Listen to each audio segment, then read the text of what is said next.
Бүхий л аав ээжүүд үр хүүхдээ сайн сайхан яваасай, ирээдүйн амьдрал нь ад жаргалтай байгаасай хэмээн хүсдэг. Тийм ч учраас үр хүүхдүүдэд буруу тийш хазайвал зөвлөгөө өгч туслахыг оролддог. Шилаen Помвиц ч бас бусад аав ээжүүдийн нэгэн адил охин өндөр боловсролтой сайн хүн болгохын тулд асар их хичээл зүтгэл гаргаж бүхий л цагаа охиндоо зориулан хамтдаа дэлхийг торин аялаж, музей үзүүлж, сонгодог урлагийн талаар гүнзгий мэдлэг олгосон боловч түүний охин Хетер хизээж төсөөлсөн шиг нь хүн болсонгүй. Шила охиноосоо болоод байнга хугархай гар хүлтэй явах болж цагдаад данстай болоод зогсохгүй орон герт нь байнгын хулгай гарах болсон. Хулгай нь мэдээж хайртай охин нь. Гэвч Шила охиноо өөрчлөгдөж зөв хүн болно гэх итгэл найдвараа хизээж алдаагүй нь хөөрхилэлтэй. Индонез улс Бали арал 2014 оны 8 дугаар сарын 12-ны өдөр Нуса Дувад байрлах нэгэн ресортоос Америк залуухан хосууд такси дуудаж такси ирмэгц тэд ачаа бараага таксины багажинд хийж орхиод үлцэн ачаагаа гаргаад ирээ хэмээн хэлээд ресорт руу яваад орчихж гин. Гэвч тэд гарч ирэлгүй бүхэл бүтэн 2 цаг болсон тул хүлээж ятсан таксины жолооч ресорт руу орж хосуудыг хайлгасан боловч тэд аль хэдийн өрөөгөө хүлээлгэж өгөөд явчихсан байх нь тэр. Ачаа бараага таксинд орхичихсан байж өөрсдөө яваад өгсөн нь угаасаа маш с ิจ гтэй болоод явчихсан учраас таксины жолооч ресортын хамгаалтын ажилтны хамтаар машиныхаа багажийг онгойлгож шалгатал нэг чемодан дотроос нь цус урсан гарч ирсэн байлаа.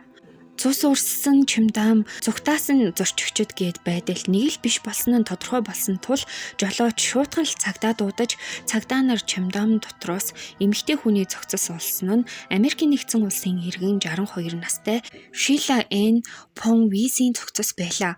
Түүний нүрийг танихын аргагүй болтол нь зодож хөхрүүлсэн байснаас болоод хэн болохыг нь арай л ядан гэж таньсан аж. Эмэгтэй цогцыг таксинд орхисон хүмүүс бол түүний охин 18 настай Хетер Мак болон охиных нь найз залуу 21 настай Томми Шефер нар байсан бөгөөд цагдаа нар тэднийг ресортоос 10 орчим километрийн зайд байрлах хямд үнэтэй зочид буудалд байрласан байхад нь олж баривчилсан юм. Тэгвэл ээж охин хоёр яаж яваад ийм харилцаатай болж нэгнийгээ хөнөөх хүртлээ үзен ядах болсон талаар дэлгэрэнгүй ярив.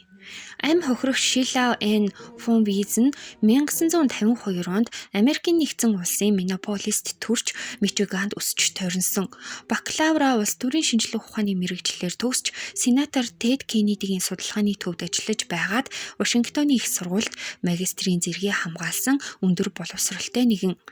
Найзууд нь түүнийг зөөлөн сэтгэлтэй, өрмөц сэтгэлгээтэй нэгэн байсан хэмээн дурсан ирсэн байдаг. Шила хэдий урлагийн чиглэлийн мэргэжил эзэмшээгүй боловч урлагт хайртай, урлаг сонирхогч байсан учраас урлагтай холбоотой сайн дурын ажилд байнга оролцдог биедан сонгодог урлагийн талаар суралцсан нэгэн байсан юм. Ер нь л сурч боловсрохын төлөө залуу насаа зориулсан гэхэд буруудахгүй. Ингэж яваад 40 наснда ирээдүйн нөхөр болох өөрөөсөө 26 насаарах жаз хөгжмийн зохиолч Джеймс Мактэй танилцаж 1995 онд охиноо төрүүлж хосууд охиндоо Хетер Мак гэх нэрийг харилсан. Макийн гэр бүл Чикаго хотын баячуудын хороололд амьдарч амралтаараа гадаад орныг зорих хэмжээний хангалуун амьдардаг бусдын нүдээр бол төгс гэр бүл байлаа. Гэвч тэдний 2001 онд Карибын тэнгис рүү хийсэн аялал нь буруугаар эргэж Джеймс хөлөө гэмтээгээд зогсохгүй аяллаа газар нь эрүүл мэндийн буруу үйлчилгээ үзүүлсний улмаас тэрээр үлдсэн насаа тэрхэн цэр дээр сууж өнгөрүүлэхээс өөр аргагүй төрсэн байдаг. Макийн гэр бүл аяллаа газрыг хэдий шүүхэд өгсөн боловч шүүхийн маргаан хэдэн жилээр үргэлжлэх шаардлагатай болж тухайн үедээ бол ямар ч нөхөн төлбөргээд байх зүйлийг авч чадаагүй. Үүнээс болоод Шила нөхрөө байнга асрамжлах болж энэ байдал 2006 оны 8 дугаар сард Джеймс нас барах хүртэл үргэлжилсэн юм. Джеймс Макийн хувьд бол тийм ч чинэлэг нэг юм биш байсан бөгөөд өөрийнхөө нэр дээрх үл хөдлөх хөрөнгүүдээ хүүхдүүдтэй хувааж гэрээсэлсэн байсан ба Хетер Макд $150,000 тэмцэх хэмжээний үл хөдлөх хөрөнгийн нэгэн хэсэг болон биллионер $1,800 өв залгамжлалаар ирсэн. Хэдий өв залгамжлалаар ээж охин хоёрт тийм ч их мөнгө ирээгүй боловч 2011 оны 2 дугаар сард тэдэнд асар их хэмжээний мөнгө гинэт аварж ирэх болсон нь аяллаа газрын эсрэг гаргасан шүүхийн нэхэмжлэлийн ялалт байлаа. Шүүх аяллаа газрыг буруутай хэмээн тогтоож Макийн гэр бүлд 1.5 сая $1 нөхөн төлбөр төлөх ёстой хэмээн шийдвэрлэснээр Шила аяллаа газраас бэлнээр $340,000 хүлээн авснаас гадна $500,000-тай тэнцэх хэмжээний үнэлгээтэй үйл хөдлөх хөрөнгө хүлээж авсан. Гэхдээ Шила зөвхөн нөхөн төлбөрийн мөнгийг хараад зүгээр суудаг нэгэн байсан гэвэл шаалуудлаа тэрээр өөрийнхөө хүчээр $156 сая үнэлгээтэй зам байгуулж удирдан ажиллах болсон. Мэдээж энэ бүх хөрөнгийн ирээдүйн өв залгамжлагч нь охин Хетер Мак нь байсан боловч түүнд 30 нас хүртлээр бие даан захиран зарцуулах мөнгө хөрөнгө огтоосоо байгаагүйгээс болоод ээж охин хоёрын харилцаа жил ирэх тусам хурцдмал байдалтай болох болсон. Охин нь дураараа мөнгө өрмээр байдаг. Харин ээж нь чи 30 нас хүртлээр даруухан амьдрах ёстой хэмээн тулгачихсан учраас охин нь ээж дээр илт дургуутсаж эхэлсэн. Энэ байдлаас болоод 2004 оны 1-р сараас 2013 оны 6-р сар хүртэлх хугацаанд ээж охин хоёрын хүчирхийлэлтэй харилцаанаас үүдэлтэйгээр Макийн гэрээс 86 удаа цагдаа дуудаж энэ бүхний хохирогч нь үргэлж ээж Шиланд байтаг байсан бөгөөд яг үнэндээ тэд бүр ясаа хугартал бие биетэйгээ муудалцдаг байсан гэхээр ямар төвөгтэй харилцаатай байсан нь ойлгогдож байгаа байх. Нөгөө талаар Хетер Мак яагаад ээжтэйг ингэж харилцдаг байсан нь аавтай шууд хамааралтай. Макийн гэр бүлийн амьдрал гаднаасаа бол төгс харагддаг байсан боловч яг үнэндээ хүчирхийлэлт дундах амьдрал байлаа.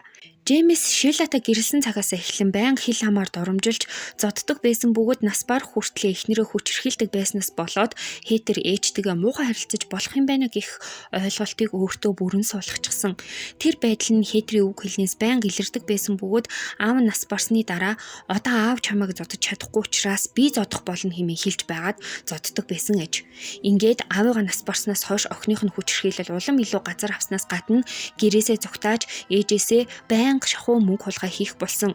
Хетер Мак үнэхээр төвөгтэй хүүхэд байсан боловч ээж нь түүнийг сайн боловсралтай, төлөвшил сайтай хүн болж чадна хэмээн итгэсээр л байлаа. Харин Хетер Макд өөрт нь сайн хүн болох сонирхол огт байсангүй. Ахлах сургуульд байхдаа рэпер болох мөрөөдөлтэй, ажилчгүй, ор хоромжгүй, хар тамхины хэрэгээр ядал идэлж байсан бүтэхгүй нөхөр болох Томми Шепертэй танилцаж үерхэх болсноор өмнө нь байснаасаа ч илүү 7 дор муу замлуу үсрээд орчихсон.